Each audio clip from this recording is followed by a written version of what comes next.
Hi, Friday the 22nd of November, and we're going to look at the astrology, the stuff that's in play at the moment and over the weekend. So, what I'm going to do to start with is share so that you can look at a chart. The more you look at, the more you get used to them. Right, so we talked about the ascendant yesterday, didn't we? Now, we don't use the ascendant particularly in transiting astrology. It doesn't have any particular a separate meaning really. Um, However, we did talk about ascendants in general in birth charts yesterday, so let's just check this out. So, if a baby were born today, right now, in my office, then it would be the ascendant would be 16 degrees of Gemini, and Jupiter at 18 degrees of Gemini would be just about to rise. Anyway, let's look at the sun. So the sun is round here, and yes, look at that. The sun has moved into Sagittarius. Whew. Well, maybe we can all breathe a little better now because honestly, Scorpio can be very intense, can't it? Right, it joins two other planets in Sagittarius, and actually these two are a good match. 21 degrees of Sag for Mercury, 26 of Sag for Athena. Both of these represent intelligence. Both of them are good at noticing things, learning things, passing things on. Athena takes that into art as well. So you get all kinds of therapies and crafts and art. Um, Both are good, I suppose, at messaging, if you like.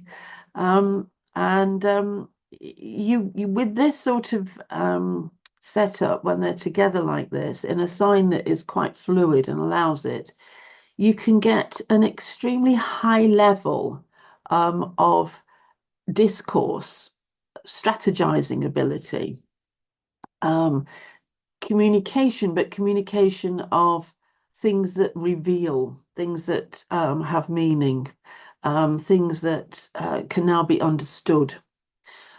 So there we go. That may be something that over the weekend you recognize. Okay, the moon is at 26 degrees of Leo. So currently the moon is in a fire sign. The sun is in a fire sign. So this is what we call trine by sign, which means that they are around 120 degrees apart, but by sign only. This is not planets, this is signs. However, when the moon moves in 14 hours, the moon will have moved into Virgo. And at that point, they will be square, a 90-degree between the moon and the sun. Now, this happens twice a month, and it absolutely definitely is an indication of tension. Every time we get the sun square to the moon, or the moon square to the sun, rather, we do get a tense atmosphere. One is in one element, one is in the other, and they're trying to back each other into a corner. And it's they will play their cards according to their element. So the moon being in Virgo will try to be all detailed, organized, whereas the sun in Sagittarius will try really to just have fun, to just spread wings and broaden horizons. Um, because this is a feminine sign, Virgo, what it wants to do is withdraw, draw in like gravity, and what the sun wants to do is push out like solar radiation. So they've just got two different ways of looking at life, and it does create tension. This tension tends to erupt in all kinds of ways. Any conversation, any kind of interaction. So it can be on Facebook, it can be with your nearest and dearest, it can be with the shopkeeper. It can erupt all over the place. Okay, what else have we got? Well, of course, Pluto has moved into Aquarius. Oh, thank goodness for that. Oh, I just couldn't wait in the end. It's just getting so like, oh, come on. How long do we have to process hardship in Capricorn? Ah, no more. Okay, so I've noticed the difference actually because suddenly my astrology has become much more vibrant, much more alive, much more meaningful. I can feel the rustling or the lifting of things.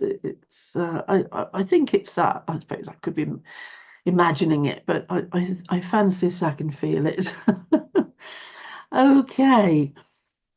I think actually that maybe all we need to look at for today. We have a growing Saturn Jupiter square. I'll leave that till next week, actually. Again, because it's a square, it's about tension, basically. Different ways of doing things, different elements. Right.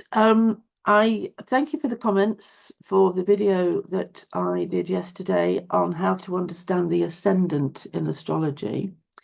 I have been thinking about it more deeply since then, and doing that has really sort of reminded me of how the ascendant is all about the horizon. Well, let's put it a different way. It's all about um, the yes, the horizon, sorry, and the ecliptic or the path of the sun and the planets as they intercept or dissect or meet, cross each other, get the right word in a minute.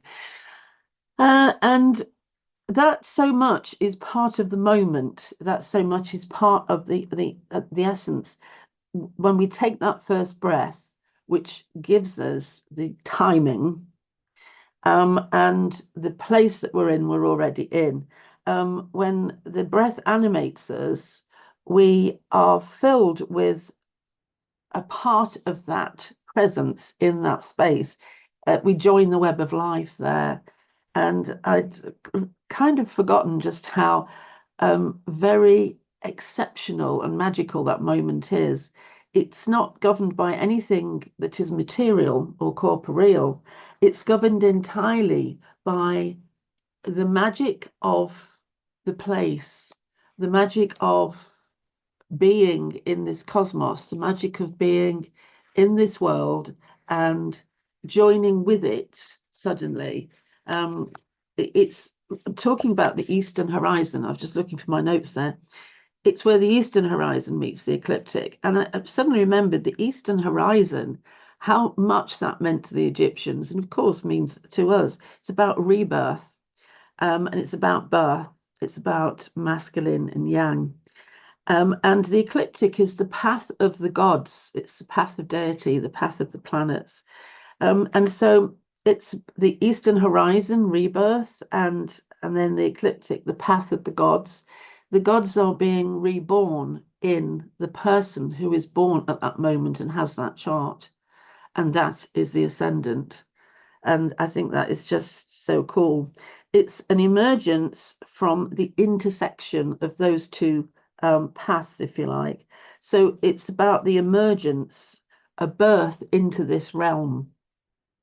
I wrote these notes actually in the middle of the night when I was getting all excited about it. And that's why I think I can feel Pluto rustling around in Aquarius, which is the sign which governs astrology. So there we go. All exciting stuff for me anyway. Right. I'm just going to stop the share there and say I hope that was useful to you for the weekend. Because we've got the sun in Sagittarius, you have my full permission to go completely crazy. So you can jump on the karaoke, you can go out with your mates and get silly. You can go Christmas shopping and spend far too much money. This is the time when we really do have to perk up, pick up on the joy, blow everything. It doesn't matter. Let's just have some pleasure.